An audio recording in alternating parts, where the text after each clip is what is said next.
Coming up, a new major oil refinery is coming to the Gulf of Mexico. We'll tell you its effects on the community in seconds. We do too much importing of gasoline, but this is going to maybe increase our exports of gasoline. Plus, the Palm City Tattoo Expo returns to the Valley for the 5th time. It's the Valley 956. I would like to think that we have our own flair. And one track and field athlete receives national recognition. That and more on KVAQ Sports. KVAQ-TV starts now. Good morning, vaqueros. I'm Dayton Trevino. And I'm Perla Cortez. Today is Monday, April 13th, and this is the 12th spring edition of KVAQ-TV. Let's start today's newscast with our top story. For the first time in half a century, the Gulf of Mexico will be seeing a new major oil refinery. Here's multimedia journalist Ian Juarez with more. We are looking forward to hiring a lot of great people from the Rio Grande Valley and being great partners, both business-wise and in the environment, for a very long time. A new major oil refinery is coming to the port of Brownsville. The project will be the first major refinery coming to the Gulf of Mexico since 1976 with the Marathon facility in Garyville, Louisiana. America First Refining founder and chairman John Kelsey says the refinery has been in the works since 2014. We recognize that the U.S. was making a lot of very light crude oil, and we did not have the capacity in the U.S. to refine it. And we believe that there is a long-term need and demand for affordable fuels. Kelsey says the job opportunities the refinery will bring to the area are not just turning wrenches. We think this impacts almost 37,000 direct and indirect jobs. We require engineers, we'll require highly skilled workforce, and we're going to pay them very well because they're doing high-quality, high-paying jobs. That will then translate into additional impact in the community. Department of Economics Chair Guadam Hazarika says the refinery will provide a higher supply for rising oil demands. We do too much importing of gasoline, but this is going to maybe increase our exports of gasoline to other countries. Yes, building refineries might take the edge off here and there, but the primary impact on gas prices is the world price of oil. According to the Federal Register, on March 31st, the Endangered Species Committee voted unanimously to exempt the Gulf of Mexico from, quote, oil and gas activities from the requirements of the Endangered Species Act, which serves to protect endangered plant and animal life in their habitats. However, Kelsey says the project has been through an exhaustive examination. We do not have any endangered species in our location. We comply with all federal and state laws and regulations relating to wildlife and environmental controls, etc. Kelsey says the refinery should be operational by 2029. For KVAQ-TV in Edinburgh, Ian Juarez. In business news, SpaceX has filed to go public, offering the opportunity to buy company shares to anyone. With more income on the way, how will this impact Starbase's rise in the Valley? Evaluated by their own investors at over $1 trillion, SpaceX could soon be open for the public to invest in. Finance Associate Professor Siamak Javadi says with millions of potential investors on the horizon, SpaceX sites such as the launch bay and Starbase could grow and expand. It will kind of make it, a kind of a microcosm of an economic hub, for lack of a better word. Javadi says this could be the start of an economic boom in the region as aerospace-adjacent industries arrive to Cameron County. A downside Javadi points to is gentrification, as real estate values might continue to rise within the Brownsville area. So a lot of people will unfortunately get priced out. That's just the reality. I believe it's going to happen. Companies start its life cycle as private entities owned by a limited number of shareholders. When there is a desire to grow, companies can open its shares to the market for everyday investors to purchase. KVAQ-TV reached out to SpaceX for a comment, but did not hear back. SpaceX announced during a virtual meeting this past Monday it is aiming to launch its stock into the market in June. What started as a passion project has grown into a highly anticipated gathering that brings together artists, enthusiasts, and the local community. Making its return to the Valley for the 5th time, the Palm City Tattoo Expo returns once again. Multimedia journalist Samara Flores with the story. Today, I'm visiting the Ink Elephant in McAllen, Texas, to speak with the organizers behind the Palm City Tattoo Expo, who are gearing up for their 5th event celebrating the art and culture of tattooing and the Rio Grande Valley. It's the Valley 956.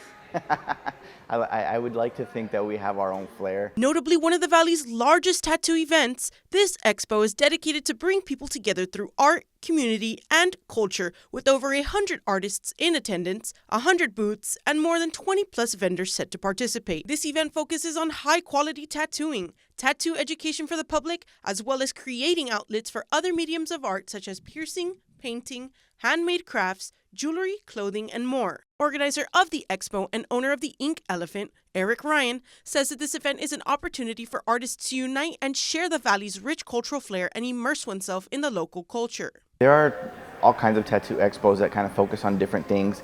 We try to focus on keeping it like a really cool, tight-knit group where a lot of the local community is involved, and we try to make it feel very homey. We want to show that the Valley has incredible talent, and we also want to bring outside talent in. That way people from the Valley can experience things that are not from here. The 5th annual Palm City Tattoo Expo will be held April 17th through the 19th at the McAllen Convention Center, hosted by local tattoo parlor, the Ink Elephant. Ryan says the main reason for having these events is to give individuals a space where everyone gets together over one shared interest: tattoos. So the main purpose, I think, for doing something like this is just to gather the community in one place.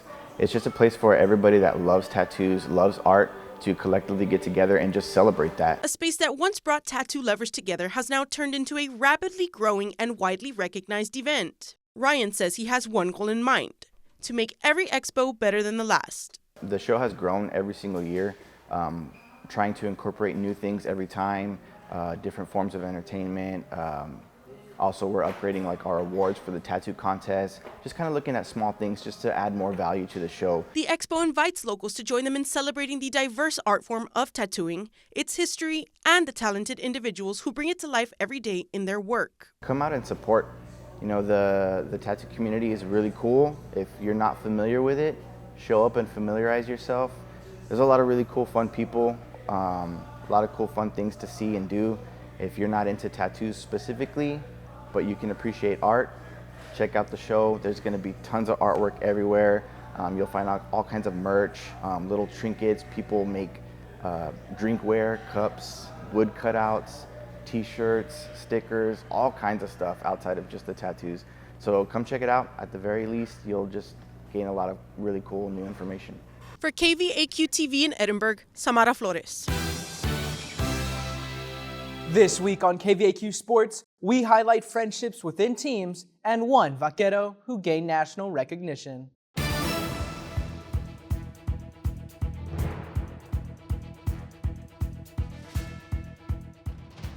Merry Monday, vaqueros. True friends are never apart, maybe in distance but never in heart. For some student athletes, playing college sports and making friends on the team is a new beginning.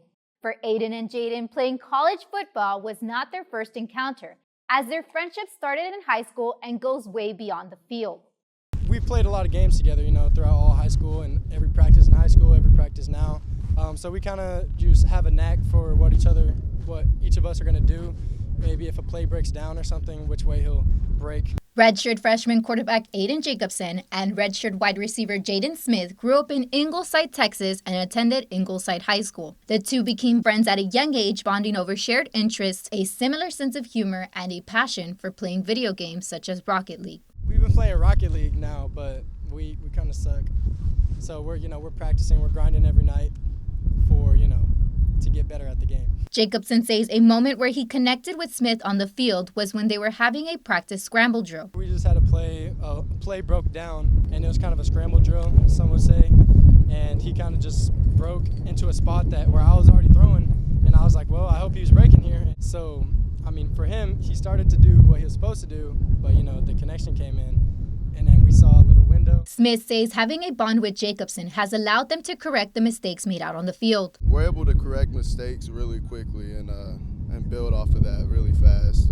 Me and him are both really intense players, so we fix mistakes and we keep growing. Jacobson says they have received a lot of support and understands not many players get the opportunity to play sports in high school and in college together. We have a lot of support from family, coaches back home, so it's a cool thing, once in a lifetime opportunity. It's definitely pretty awesome not everybody can say that they got to do that. Smith says the reunion came as a surprise, but he is glad to see a friend he once shared the field with. It's kind of surreal. It wasn't anything we were necessarily planning. It just kind of happened this way. Yeah, it's surreal. It's really fun to be with a familiar person down here in the valley. So, yeah, it's great.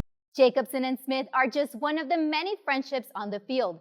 Redshirt senior outfielder Hank Warren and catcher redshirt junior Andrew Taylor share a similar story on the baseball field.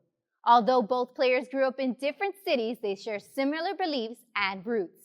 He's from East Texas. He's got a little bit of land, so him and I can kind of bond and talk about that kind of stuff. And we talk about the Word a lot.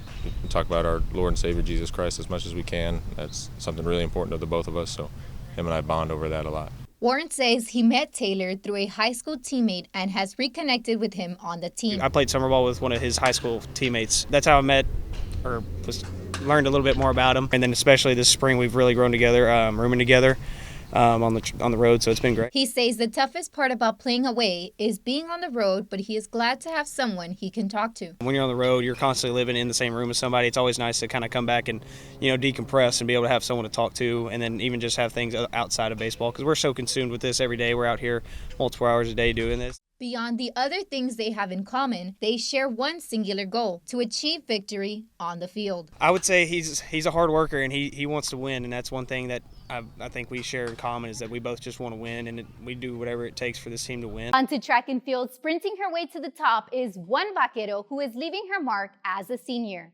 Nylea Harris was born in Seguin, Texas, and attended Seguin High School. In 2023, she joined the UTRGV track and field. When she was a freshman, Harris recalls being very timid at first. However, she began to build confidence in herself after her second year. After 2 years of losing all the time, after sophomore year into the summer, I was like, no, something got to change, flip a switch, and I just gained the confidence and started thinking about what I could do instead of what I did do. Harris became the first women's track and field athlete to reach the NCAA indoor champion and earn first-team All-American honors with a fifth-place finish in the 60-meter dash. With this accomplishment, she became the first in the program and in the Southland Conference history, something she didn't believe she could do. It means a lot. I definitely did not think I could do it freshman year, so coming out and being the underdog and taking stuff that people thought they had, it's great. She says balancing a healthy diet and sleeping is important to her. I stay far away from fast food and stuff. I haven't ate McDonald's or Whataburger in years. So just stay on the healthy side of stuff. Always eat vegetables with every meal. Protein. I eat protein with every meal. Harris's drive to succeed in her everyday races has been the support from her family, coaches, and her relationship with God. More importantly, the desire to be the best she can be. In practice, I definitely say I like trying to beat them every time. If I don't, I definitely get down on myself, and I'm going to try harder on the next one. But they definitely help me in practice by going against each other and being lined up with them. And also at meets, we're cheering for them, and they're cheering for me. Aside from running tracks, Harris enjoys fitness, working out, playing video games such as EA Sports UFC, Madden, and reading books from James Patterson. After graduation, she plans to pursue a professional career in track. I'd say professional track, just because I feel like I'm already I'm good enough right now, but I could definitely be way better. So I think I have a chance at being a professional track athlete. On to swimming and diving. Last week, UTRGV Athletics announced that sophomore Manu Malbec, senior Delaney Murphy, sophomore Ira Rudelis, and junior Olivia Votava have been named to the College Sports Communicators Academic All-District Team. The Academic All-District Team selectors are a part of the Academic All-American program, which is the longest-running and premier award for athletic and academic success across many levels of college sports. This is all I had for you today on KVAQ Sports. Have an awesome day, vaqueros. Back to you, Dathan and Pearl. Learn about native plants, birds, and local wildlife as you walk with the naturalist at Quinta Mazatlan. Walk with a Naturalist is a weekly program where those participating can connect with local wildlife. Led by Quinta Mazatlan's coordinator Angela Rojas, the walks begin at 9 a.m., where she guides volunteers through the different scenic areas in Quinta Mazatlan, such as the Wildflower Meadow and Ruby Pond. Whether it's the first time somebody's seen a green jay, that's really special because they're just very beautiful birds, and they're really special to our area. I think that it's also just an awareness of just how much we have in South Texas that we are no longer in touch with, and things that we've lost because of habitat loss, and seeing people be able to experience that is really special. The Naturalist Walks will be available every Wednesday at 9 a.m. until April 29th. Quinta Mazatlan will begin their summer program Flashlight Nights on June 2nd, where you will be guided by a naturalist around the birding center grounds at night to encounter insects, owls, and more wildlife. Thanks for watching, Vaqueros. Catch our next newscast at 8:30 a.m. Monday, April 20th on VCast monitors and select social media. For KVAQ-TV, I'm Dathan Trevino. And I'm Perla Cortez. Visa, Vaqueros!